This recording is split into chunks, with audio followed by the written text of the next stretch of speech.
अस्सलाम वालेकुम रहमतुल्लाह बरकातू। आज हम हैदराबादी गोश्त का अचार बना रहे हैं। तो सबकी रिक्वेस्ट है, बहुत रिक्वेस्ट आई है कि गोश्त का अचार बना के हैदराबादी बताओ, वो हम बता रहे हैं। ये देखो, ये आधा किलो गोश्त है। इसको हम धो के देखो छोटे छोटे टुकड़ों में काटे और बोडलेस है ये। इसको हमने धो के 2 घंटा पानी छान के लिए। ये देखो, ये किलो गोश्त का मसाला बता रहे हैं। हाँ, ये देखो, ये 2 दालचीनी लिए हैं, 1 चम्मच काली मिर्ची लिए हैं। आपको तीखा चाहिए ज्यादा तो उसमें 1.5 चम्मच ले लो। 1 चम्मच लौंग लिए हैं और 1 चम्मच राई लिए हैं और 1 चम्मच जीरा लिए हैं। इसको पाउडर बनाएंगे इसका। ये तड़के के लिए आधा चम्मच जीरा है, आधा चम्मच राई है और ये 1.5 चम्मच कश्मीरी लाल मिर्ची पाउडर है। ये तीखी नहीं रहती, आपको और तीखा चाहिए तो ले लो। ये आधा चम्मच हल्दी पाउडर है और ये करी पत्ता 1 प्याली। करी पत्ता जितना डालेंगे ना उतना टेस्टी लगता है। ये देखो, ये 4 लहसुन को हमने अच्छे से छील के लिए, अब इसको कूट के लेंगे। और ये देखो, ये नींबू लिए हैं, ये नींबू का रस निकालेंगे। 5 नींबू है, इसका रस निकालेंगे। स्वाद अनुसार नमक डालेंगे और बड़े बड़े 1 किलो हम तेल डालेंगे इसमें। तेल में अच्छा बनता है, एकदम फर्स्ट क्लास। 1 चम्मच अदरक लहसुन डालेंगे। अभी ये हम पाउडर पूरा पीस के ला रहे, आपको बता रहे। ये देखो, ये गोश्त है ना, इसके अंदर ये देखो, ये पाउडर बना के लाए। ये पूरी पाउडर डाल देंगे, जो गरम मसाले की पाउडर, हाँ, पूरी डाल देंगे। अभी इसमें हम लहसुन पीस के लाएंगे। ये देखो, अभी हमने ये डाले, मसाला डाले। अभी नमक स्वाद अनुसार डालेंगे, आपके हिसाब से आप नमक डालो। अभी ये मिर्ची पाउडर पूरी डालेंगे। आपको तीखा चाहिए तो तीखी वाली मिर्ची ले लो। ये तीखी वाली नहीं है, कश्मीरी लाल मिर्ची है। और ये हल्दी डालेंगे। ये सब मिक्स करके फ्रिज में रखने का है 2 घंटे के लिए। ये देखो, ये अदरक लहसुन भी डालेंगे।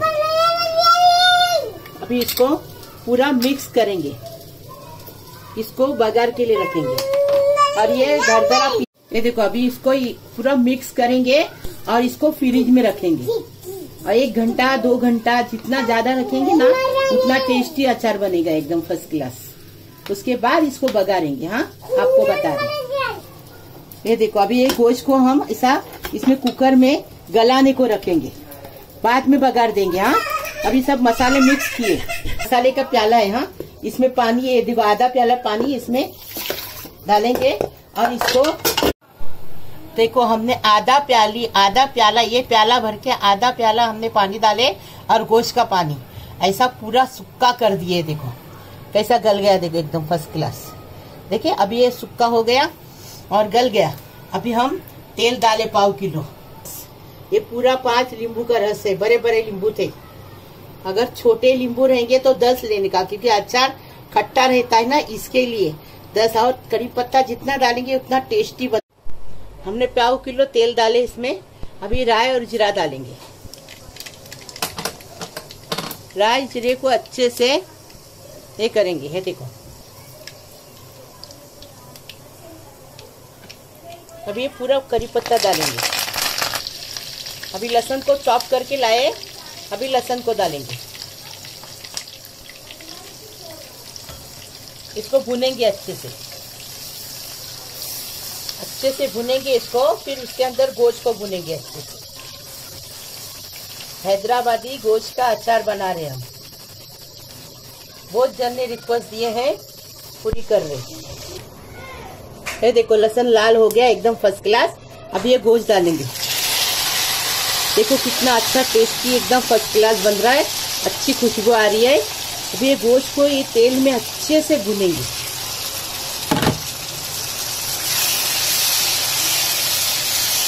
और भुनने के बाद नींबू का रस डालेंगे। ये गोश्त को कड़क करने का रहता है। अभी भुनेंगे 5 मिनट, उसके बाद नींबू का रस डाल के भी 5 मिनट भुनेंगे, गोश्त को अच्छा कड़क करने का। ये अपन किधर बाहर जाते हैं रोटी के साथ खाने के लिए, दाल चावल के साथ इसको खाते, बहुत टेस्टी लगता है। देखो, पानी सूख गया। अभी ये नींबू का रस डालेंगे। हम बताए आपको कि अगर छोटे नींबू है तो ज्यादा लेना, 10-12 लेना। ये बड़े नींबू थे इसलिए हमने 5 लिए, क्योंकि इसमें खटास नींबू से आती है। अभी हम इसको 5 मिनट भूनेंगे और आपको बता रहे ये 1 से 1.5 महीने तक चलता है, सालों साल नहीं चलता है। अभी इसको एकदम सूखा करेंगे हाँ, और आपको बताएंगे। ये देखो फर्स्ट क्लास अचार बनके, हैदराबादी गोश्त का अचार बनके तैयार है। अभी हम इसको सब करके आपको, गोश्त का अचार बनके तैयार है। हमारे तरीके से बनाओ। महक किचन को सब्सक्राइब करो, लाइक करो, शेयर करो।